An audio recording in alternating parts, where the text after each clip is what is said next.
अब बिहार विकसित बिहार कैसे बने उसकी कल्पना पे हम लोग काम करेंगे। हम लोग चाहते हैं कि 25 से 30 का भी रोड मैप उसी प्रकार का हो। बिहार का रोड की चर्चा अब देश के अन्य कोने में होना शुरू हुई है, अब हम उसको स्थापित करना चाहते हैं। लेकिन आने वाले समय में जो हम लोग का सपना है कि बिहार में 2027 तक हम 4 घंटे का सफर को पूरा करें। बिहार में अब मंत्रियों ने अपने पदभार ग्रहण करने का सिलसिला जो है उसकी शुरुआत कर दी है। बीते शनिवार से ही लगातार बिहार सरकार के तमाम जो एनडीए के मंत्री हैं वो अपने अपने विभागों में जाके पद जो है अपना ग्रहण कर रहे हैं। इस कड़ी में आज बिहार सरकार के मंत्री नितिन नवीन के द्वारा पथ निर्माण विभाग का पदभार जो है वो ग्रहण किया जा रहा है। पटना के विकास भवन में इस वक्त हमारी मौजूदगी है। विश्वेश्वरैया भवन है और इसी विश्वेश्वरैया भवन के 7वें माले पर नितिन नवीन बिहार सरकार के मंत्री हैं। पथ निर्माण विभाग के पूर्व में भी मंत्री रहे थे। एक बार फिर से उनको एक बड़ी जिम्मेदारी मिली है तो उन्होंने अपना पदभार ग्रहण किया और ग्रहण करने के साथ ही साथ उन्होंने नरेंद्र मोदी का जो एक संकल्प था कि तमाम जो बिहार के आसपास के राज्य हैं या फिर राज्यों के अलावा जो जिले हैं उनमें से राजधानी की जो दूरी है उसे कम कर देंगे। नरेंद्र मोदी या फिर नीतीश कुमार ने भी कई बार कहा कि बिहार के तमाम क्षेत्रों से राजधानी को जोड़ेंगे और काफी कम समय लगेगा।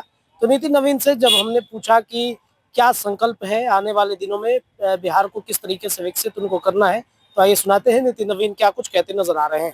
सर, चौथी बार आपने पदभार ग्रहण कर लिया है, कितनी खुशी है और खास और क्या कुछ जिम्मेदारी है? मैं ये मानता हूँ कि हमारे माननीय मुख्यमंत्री नीतीश कुमार जी ने जो भरोसा मुझ पर जताया है, हमारे केंद्रीय नेतृत्व ने जो उम्मीदें हमसे की हैं, उन उम्मीदों पे खरा उतरना, 2025 में जो संकल्प हम लोगों ने लिया है बिहार में नई सरकार के लिए, उन संकल्पों को पूरा करना, मुख्यमंत्री जी का जो प्रगति यात्रा के माध्यम से पूरे बिहार के रोड इंफ्रास्ट्रक्चर को मजबूत करने का जो सपना उन्होंने प्रगति यात्रा के योजनाओं से देखा है, उन योजनाओं को क्रियान्वयन करना, माननीय प्रधानमंत्री नरेंद्र मोदी जी ने जो बिहार के रोड इंफ्रास्ट्रक्चर के लिए जो विजन दिया है, एक्सप्रेसवे, रिंग रोड की कल्पना, इन कल्पनाओं को साकार करना और बिहार रोड इंफ्रास्ट्रक्चर अपने आप में काफ़ी गति पाया और जिसको पूरा लाभ इस चुनाव में बिहार की हम एनडीए सरकार को मिला।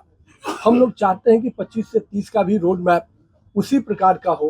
बिहार का रोड की चर्चा अब देश के अन्य कोने में होना शुरू हुई है, अब हम उसको स्थापित करना चाहते हैं। बिहार के सड़क के साथ साथ पुल पुलियों की भी जो मेंटेनेंस की जो विजन है, उसको भी हम एक नाजीर के रूप में देश के सामने पेश करना चाहते हैं। और इन सब चीज़ों के विजन के साथ नरेंद्र मोदी और नीतीश कुमार का जो नेतृत्व हमको विजन दिया है इस राज्य के विकास के लिए, उस विजन को आगे बढ़ाने का काम हम लोग करेंगे। क्वालिटी हम लोग के लिए मुख्य मापदंड है और साथ में गुणवत्ता के साथ विकास और योजनाओं का क्रियान्वयन समयबद्ध तरीके से करना, ये सब हमारी प्राथमिकता रहेंगी। बहुत जल्द 15 दिन के अंदर आपको पूरे रोड मैप के साथ हम आपके साथ चर्चा करेंगे। आज के दिन आप सबको भी धन्यवाद देता हूँ, साथ में माननीय मुख्यमंत्री जी, माननीय प्रधानमंत्री जी को, अपने केंद्रीय नेतृत्व को, अपने प्रदेश नेतृत्व को, कि बिहार में फिर से पथ निर्माण की दृष्टि से मुझे काम करने का अवसर मिला है। मैं अपने विभाग के अधिकारियों के सहयोग से, अपने अभियंताओं के सहयोग से बेहतर मॉनिटरिंग के साथ काम करूं, इसका प्रयास करेंगे। माननीय मुख्यमंत्री जी का जो लक्ष्य है प्रगति यात्रा के माध्यम से, मैंने उसी की चर्चा की है कि जो हमारा लक्ष्य 4 घंटे के अंदर का है उसको क्रियान्वयन करना। कई योजनाएं प्रगति यात्रा के होने से, सुलभ संपत्ता पथ की योजनाओं होने से निश्चित रूप से ये काफ़ी दूरियां जो कमेंगी।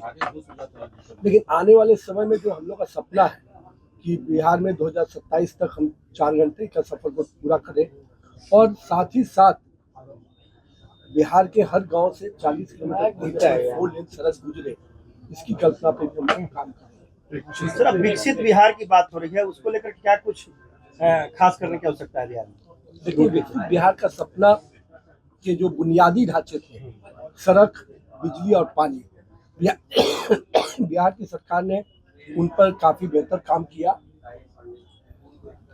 अब 25 से 30 का जो समय है वो अब इन बुनियादी ढांचाओं के आगे जाकर निवेश और बेहतर कनेक्टिविटी के साथ अब बिहार विकसित बिहार कैसे बने उसकी कल्पना पे हम लोग काम करेंगे और मुझे उम्मीद है जो जनता ने मैंडेट दिया है उनके उम्मीदों पे हम लोग पूरी ताकत से शिद्दत से अपने संकल्पों को सिद्धि तक पहुंचाने का पहले काम से और ज्यादा स्पीड में काम करने की आवश्यकता है। obvious बात है, जब आपने जनता ने आपको प्रचंड बहुमत दिया है तो उतनी ही दुगनी ताकत से आपको काम भी करना पड़ेगा।